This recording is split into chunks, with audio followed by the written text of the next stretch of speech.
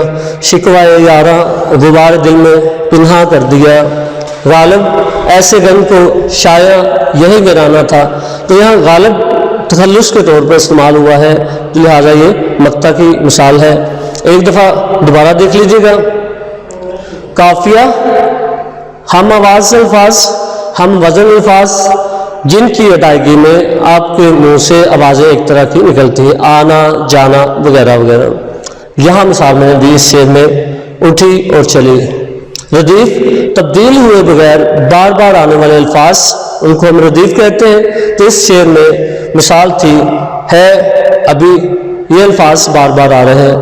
مطلب کسی غزل یا قصیدے کا پہلا شعر جس میں ردیف قافیہ موجود ہوتا ہے یا کم از کم قافیہ ہو تو اسے مطلع کہتے ہیں. اگر ردیف قافیہ موجود نہ ہو تو اسے ہم پہلا شعر ہی کہیں گے. مقطع کسی غزل یا قصیدے کا آخری شعر جس میں شاعر نے تخلص استعمال کیا ہو، اور اگر تخلص استعمال نہ کیا ہو تو اس آخری شعر کو ہم آخری شعر ہی تصور کریں گے. اور اس میں مثال آپ کے سامنے ہے.